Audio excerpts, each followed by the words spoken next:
그 사건은 형님이 사업을 말아먹으면서 시작이 되었습니다. 우리 시댁은 아주버님과 남편 두 형제만 있는데요. 아주버님은 그냥 회사를 다니면서 살았지만 형님이 문제였어요. 허풍도 많이 심했고 항상 일확천금만을 노리곤 했거든요. 거기다 기도 어찌나 얇은지 누가 이거에서 돈 벌었다더라 저거에서 돈 벌었다더라 그러면 앞뒤 가리지 않고 덤벼들곤 했습니다. 한 번은 웰빙 헬스케어인가 뭔가를 한다고 운동기구까지 들여놓고 사업을 시작했는데 관리비를 절약한다면서 그곳에 연탄난로를 설치한 게 아니겠습니까? 이게 무슨 웰빙 헬스케어인지 모르겠더라고요. 무슨 아로마 테라피 그런 것들 사이에 연탄난로가 생뚱맞게 자리 잡고 있었으니 그 모습이 기괴해 보이기까지 했다고 해야 할까요? 결국 그러다 얼마 안 가서 사업은 또 말아먹고 말았습니다. 하지만 우리 부부는 둘 다 교직 생활을 하고 있고 그냥 열심히 벌어서 알뜰하게 살자라는 생각으로 살고 있습니다. 시부모님도 그렇고 친정 부모님도 그렇고 평생을 그렇게 사셨으니까요. 양가 부모님 두 분 다 교직 생활을 했기에 더욱 그러지 않았나 싶습니다. 시부모님은 물려받은 재산이 있었음에도 항상 검소하게 사셨거든요. 그랬기에 우리 모두는 형님과 잘 맞을 수가 없었어요. 만날 때마다 일확천금 이야기를 하면서 투자를 권유하는 형님이 그저 불편하기만 했거든요. 그러던 어느 날 형님이 결국 대형 사고를 치고 말았는데요.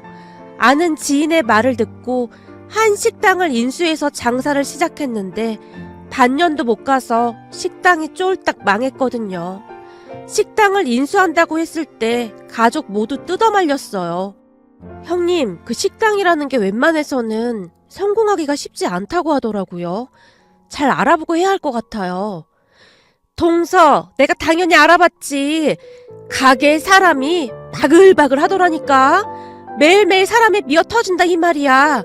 이거 완전히 노다지야. 물론 형님이 잘 알아보셨겠지만 제가 보기엔 권리금도 만만치 않아 보이던데 아무리 그래도 권리금이 너무 비싼 거 아니에요? 동서는 말을 해도 참 기분 나쁘게 하더라. 누가 선생 아니라고 할까봐 뭘 그렇게 따지고 들어. 내가 충분히 잘 알아봤다고 했잖아. 내가 오며 가며 지켜봤는데 항상 사람들이 바글바글 했다니까. 그럼 다행이긴 한데 걱정이 돼서 그렇죠. 혹시 기분 나쁘셨다면 정말 죄송해요. 동서 말이야, 학교에서 애들한테 인기 없지? 매사 그렇게 따지고 들면 애들도 참 피곤할 거야. 라며 형님이 잔뜩 인상을 찌푸렸어요. 그렇게 2달쯤이 지났고 형님이 가게를 계약했다는 말을 들었습니다. 개업된 손님이 너무 많을 것 같아 며칠이 지나 시부모님과 함께 식당으로 갔는데요. 형님에게 들었던 것과는 전혀 다르게 식당이 텅텅 비어 있었어요. 우리가 조금 일찍 가서 그런가 보다 라고 생각한 채 가게로 들어섰는데 홀에 앉아있던 직원들이 우리를 보며 야, 손님 왔어 라며 마치 우리가 첫 손님인 것처럼 반기며 말했어요. 그런 직원들을 모른 척하고 우선은 자리에 앉아서 음식을 시켰습니다. 잠시 후 형님이 가게 안으로 들어와서는 우리를 보며 울상을 지으며 말했어요. 이상하네요. 이전 사장이 알려준 레시피대로 똑같이 했는데 손님들이 다들 한 소리씩 하고 나가네요. 우선 음식 좀 가지고 와봐라. 우리가 먹어보마. 시어머님이 대표 메뉴인 감자탕을 시켰습니다. 그런데 뭐가 잘못된 것인지 감자탕 맛이 영 이상했어요. 감자탕에 들어있는 고기와 국물이 따로 논다고 해야 할까요? 뭔가 따로 국밥이란 생각이 들 정도로 맛이 이상했습니다. 아니죠. 진짜 맛이 없었다는 표현이 더 맞겠네요. 감자탕을 드시던 시부모님의 얼굴에 근심이 가득할 정도였으니까요. 그 와중에 형님이 호들갑스럽게 한마디를 했습니다. 어머님 아버님 맛있죠? 원래가 이 비법은 공짜로 안 알려주는 거라는데 우리한테 특별히 전수해 준 거라고 하더라고요. 결국 형님의 말에 시어머님이 무겁게 한마디를 했어요. 혹시 말이다. 너 이 감자탕 먹어보긴 한 거니? 아니 원래 맛이 이런 거냐? 저는 감자탕 별로 안 좋아해서요. 근데 감자탕 맛이 감자탕 맛 아닌가요? 뭐가 이상해요? 마시아 레시피가 있으니까 똑같겠죠. 아니, 감자탕도 안 좋아한다는 애가 무슨 감자탕집을 해. 그리고 이 음식이라는 건 식당 주인이 매일 맛을 봐야 하는 거 아니냐? 거기다 이 깍두기부터 이미 틀렸어. 감자탕집 깍두기가 얼마나 중요한지 알기나 하냐? 적당히 익혀서 내놔야 하는데 이건 뭐 네 맛도 내 맛도 아니구나. 이래서 뭔 놈의 장사를 한다고는. 시어머님이 성격이 원래 싫은 소리를 잘 안 하시는 분인데 그날따라 시어머님이 잔뜩 인상까지 쓴 채 잔소리를 했어요. 왜요? 그 전에 식당 주인이 알려준 대로 그 레시피대로 했는데 맛이 이상해요? 라며 형님이 깍두기를 한 입 먹더니 이 맛이 아닌가? 이 정도면 먹을만 하지 않나? 라며 고개를 가엾덩거렸습니다. 그렇게 우리는 억지로 들어가지 않는 감자탕을 겨우 먹고는 그곳을 나왔는데요. 나오자마자 시어머님이 한 소리를 했어요. 내가 보니 얼마 안 가서 망할 것 같구나. 이따위 것을 누가 돈 주고 사 먹어. 우리 저기 저 집 들어가서 커피나 한 잔씩 하고 가자. 라며 시어머님이 형님네 식당 근처에 있던 카페로 들어갔어요. 그리고는 커피와 케이크 종류를 이것저것 많이 주문했는데요. 어머님, 그걸 다 드시게요? 너무 많은 것 같은데요? 천천히 다 먹으면 되지 뭔 걱정이야. 내가 보니 케이크 아주 맛있어 보이는구나. 시어머님이 카페 주인이 듣도록 큰 소리로 말을 하고 있었고 시어머님의 말에 카페 주인이 한박 웃음을 지었어요. 그런 카페 주인을 시어머님이 유심히 바라보다가는 계산을 한 뒤 저기 내가 보니 저 앞에 감자탕집이 하나 있던데 원래가 사람이 바글바글 하다고 하더라고요. 그런데 오늘은 웬일인지 좀 한가하네요. 평소에는 줄을 서서 먹는다나 뭐래나 그러던데요. 마치 그냥 지나가는 듯한 말투로 카페 주인에게 물었어요. 그런데 그 순간 카페 주인의 입에서 놀라운 말들이 쏟아져 나왔습니다. 예? 맛집이요? 누가 그래요 맛집이라고? 장사하는 내내 파리만 날렸는걸요? 이 동네 사람들이 다들 걱정할 정도였어요. 저렇게 장사해서 임대료나 낼 수 있을까 싶었거든요. 그런데 하루 이틀 사람들이 바글바글 하길래 물어봤더니 가게 내놓으려고 눈속임 한 거였더라고요. 그 뒤 그렇게 안 나가던 가게가 나갔거든요. 듣자니 권리금도 엄청 비싸게 받았다고 하던데 그 가게 전주인 땡 잡은 거죠. 어느 바보 천치 같은 사람이 잘 확인도 안 해보고 덥석 계약을 한 모양이더라고요. 시어머님이 케이크부터 음료수까지 잔뜩 계산을 하자 기분이 좋아진 카페 주인이 신나서 말을 했어요. 그 바람에 시부모님의 얼굴이 새하얗게 질려 있었는데요. 카페에 앉아 음료수를 드시는 동안 두 분은 한숨만 내쉴 뿐이었어요. 그러다가는 시어머님이 한마디를 하셨는데요. 쟤들 큰일 났구나. 내가 알기로는 집 담보대출까지 받았다고 하는데 쫄딱 망하는 거 시간 문제겠구나. 사업을 한다는 인간들이 생각이 있는 건지 없는 건지. 시어머님의 말에 시아버님의 얼굴도 잔뜩 굳어져 있었습니다. 그렇게 한 5개월쯤에 지났을까요? 시어머님께 연락이 왔는데 결국 형님 가게가 쫄딱 망했다고 했습니다. 식재료는 상해서 버리기 일쑤였고 임대료부터 직원 월급까지 감당을 할 수가 없다고 했거든요. 처음에는 아주버님 회사 월급으로 어찌 버틴 모양인데 그것도 하루 이틀이지 5달을 버틴 것도 용하더라고요. 결국 형님이 부랴부랴 가게를 내놨지만 나갈 리가 없었겠죠. 그 뒤 난리가 난 건 말할 것도 없었는데요. 할 수 없이 집을 급매로 급하게 처분했고 당장 갈 곳이 없자 시댁으로 들어갔습니다.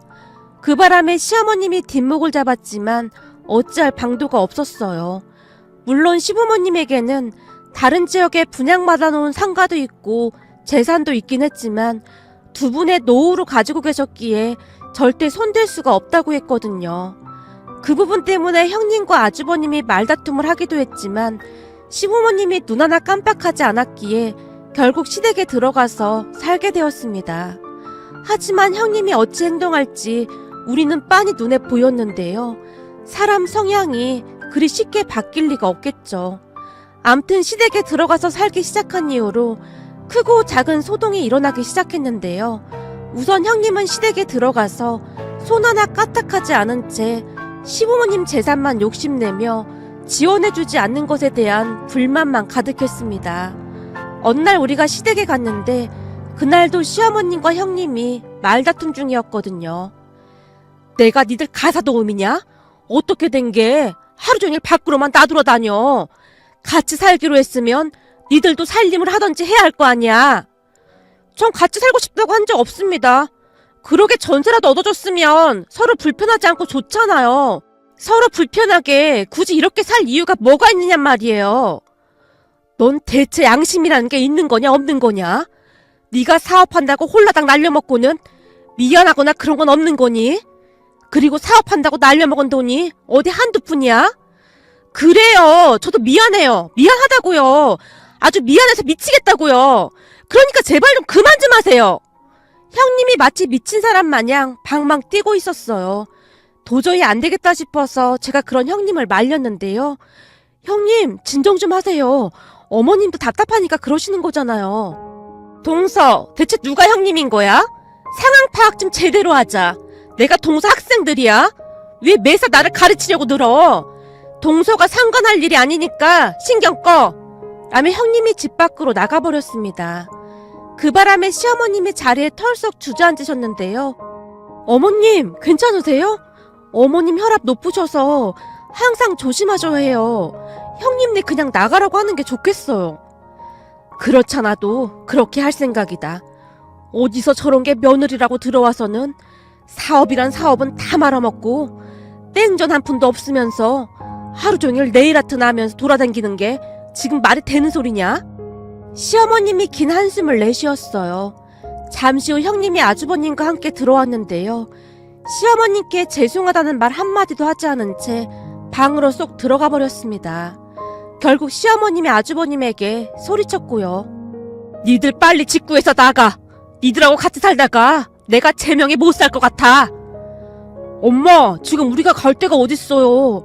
집사람도 답답해서 그러는 건데 엄마가 좀 이해해주면 안 돼요? 넌 네 차만 생각하고 네 엄마는 어떻게 되던 말던 안중에도 없는 거냐? 네 처가 답답하면 나는, 네 엄마는 고혈압에다 허리까지 아파서 제대로 서 있지도 못하는데 그게 지금 네가 엄마한테 할 소리야? 딱 2달 시간 줄 테니까 알아서 나가. 네 처가에 가서 살던지 지하세방을 구해서 나가던지 그건 내가 알 바 아니고. 엄마, 처갓집이 지방인데 어떻게 처가로 가요? 몰라. 그걸 왜 나한테 말해? 니들이 알아서 해. 최소한 지가 처먹은 거 설거지 정도는 해야 할 거 아니야. 근데 내가 궁금해서 그러는데 니들 돈이 어디 있어서 그렇게 돈을 막 쓰고 다니는 거냐? 미용실에 가서 몇십만 원씩 쓸 돈이 있긴 하냐? 시어머님이 어이없다는 듯이 말하고 있었는데요. 그 순간 형님이 방문을 벌컥 열더니 시어머님에게 소리쳤어요.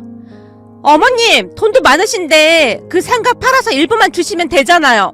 다른 부모들은 자식을 위해 목숨도 바친다고 하던데 어머니 진짜 너무 냉정하신 거 아니에요? 어머니가 돈 주실 때까지 앞으로 말 한마디도 안 할 생각이니까 그런 줄 아세요. 어머니도 저한테 말 걸지 마세요.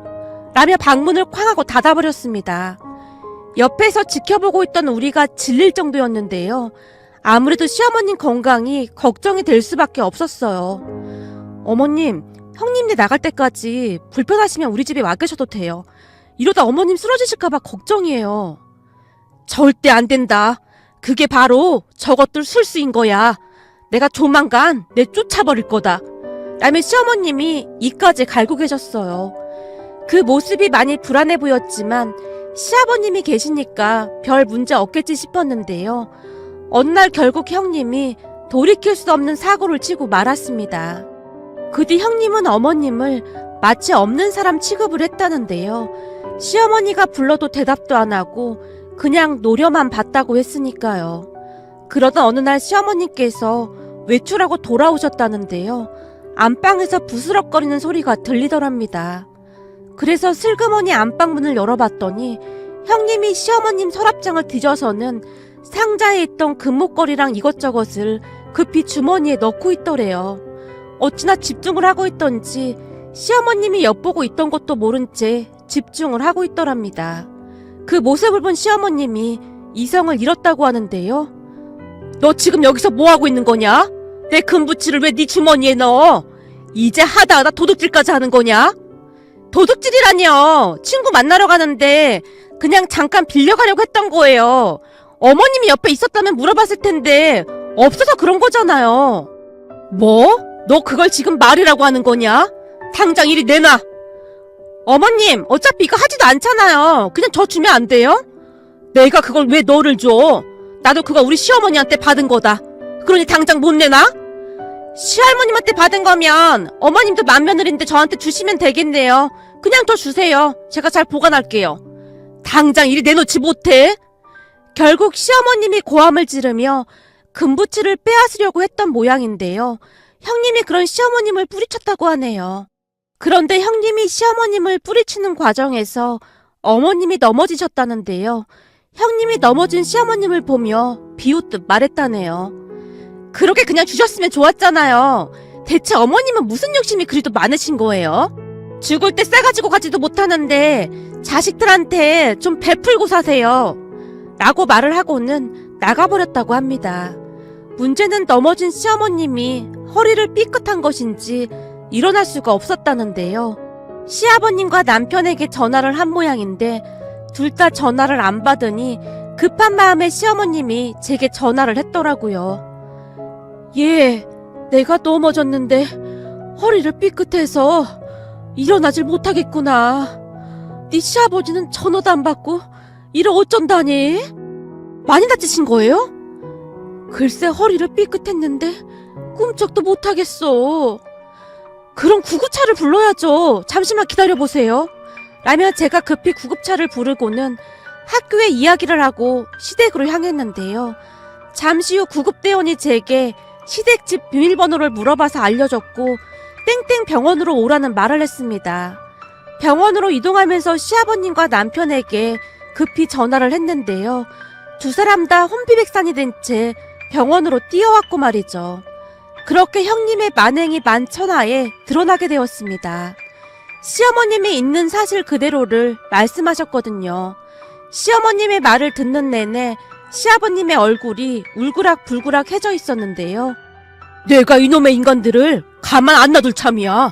나도 그동안 참을 만큼 참았어. 내가 아주 요절을 내버릴 참이야. 거봐 내가 뭘 했어. 저것들한테 한 푼도 주면 안 된다고 했잖아. 당신 말 듣고 상가 팔아서 줬으면 어쩔 뻔했어. 싹수가 노란 게 아주 못돼 처먹은 인간들이라니까. 며느리도 며느리인데 정식이 그게 더 나쁜 놈이야. 지금껏 내내 집 마누라 편만 들고 있잖아. 내가 가만 안 놔둘 참이야. 그때 당신 말 듣기 잘했지. 저것들 소나기에 그 돈 들어갔으면 우리 노오고 나발이고 다 끝장날 뻔했어. 시부모님이 치를 떨고 있었어요. 그 뒤 남편이 아주버님에게 시어머님이 병원에 입원했다는 말을 살짝 흘렸지만 두 사람 다 별 상관하지 않는 듯한 그런 모습이었습니다. 형, 큰일 났어.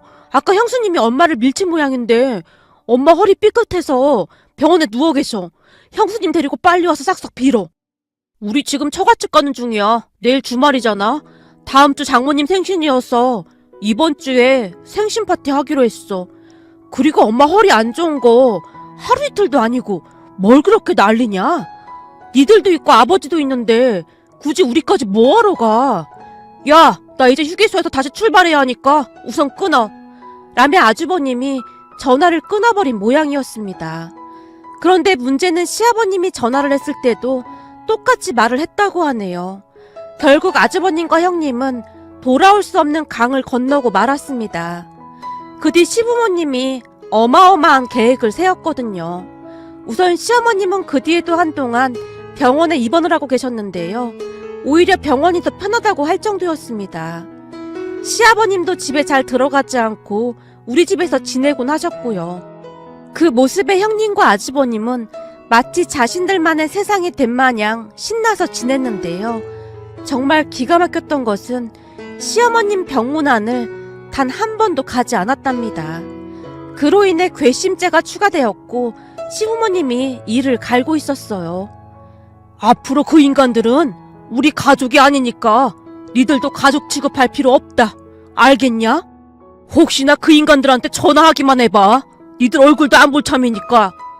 시아버님이 대노한 채 말씀하셨어요. 그렇게 한 달 정도가 지났을까요? 시어머님이 퇴원을 하셨는데 우리 집으로 가도 되냐고 물어왔습니다.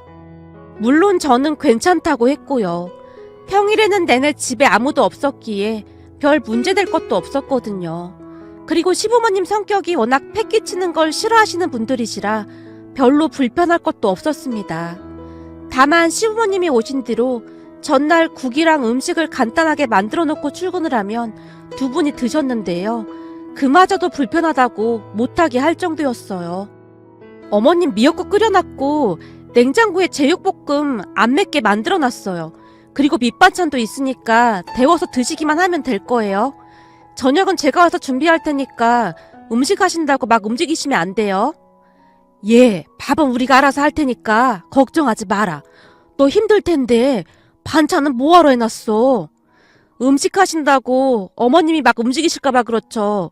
의사 선생님이 당분간 조심하라고 했잖아요. 알았으니까 너무 신경 쓰지 마. 우리가 알아서 챙겨 먹으면 돼. 주변에 식당도 많은데 나가서 외식해도 되는 거고. 라는 말씀을 하셨거든요. 어느 날은 시아버님이 아침 일찍 일어나서 간단하게 토스트를 만들어주기도 했습니다. 그런 시부모님 모습을 보면서 형님이 더욱 이해가 안 되더라고요. 대체 이런 시부모님이 어딨다고 그렇게 악랄하게 행동을 했던 것일까요? 그렇게 또다시 3달 정도의 시간이 지났는데요. 어느 날 시어머님이 제주도 비행기표를 남편에게 주면서 조용히 말했어요. 이거 조용히 네 형 갖다 줘. 이게 뭔데? 비행기표야. 갑자기 비행기표는 왜 갖다 주라는 거야? 글쎄 넌 내가 시키는 대로 하기나 해. 거기 호텔도 예약해놨으니까 가서 푹 쉬고 오라고 해. 우리가 니들 가라고 준 건데 니들이 바빠서 주는 거라고 둘러대란 말이야. 그동안 둘째 니들 집에서 지내느라 미안해서 우리가 사줬다고 그렇게 말하란 말이야. 근데 니들은 시간이 안 돼서 못 간다고 그렇게 말해도. 아니 왜 이렇게 하는 건데? 그건 묻지 말고 하라는 대로 하기나 해. 둘 다 바보 천치라 그냥 넙죽 받을 인간들이니까. 시어머님이 의미심장한 미소를 지은 채 우리를 바라봤습니다. 그렇게 남편이 비행기표를 아주버님에게 줬다는데요. 시어머님 말씀처럼 마냥 좋아하면서 비행기표를 받더랍니다. 물론 시어머님이 시키는 대로 말을 했고 말이죠. 그런데 얼마 뒤 시부모님의 어마어마한 계획을 알게 되었답니다. 그러니까 형님과 아주버님이 제주도로 떠난 다음 날 시부모님이 우리를 데리고 시댁으로 향했는데요. 우리가 도착하고 20분쯤이 지나자 이삿짐 센터 직원들이 집 안으로 들어왔습니다. 어머님, 이사하시게요? 그래, 큰애네 짐 다 빼버리려고 한다. 우리 것도 정리하고. 네? 짐을 빼다니요. 형님이랑 아주버님 집도 없는데 어디로 보내시게요? 큰애 친정에 보낼 생각이다. 네? 형님 친정으로요? 형님 친정 지방이잖아요.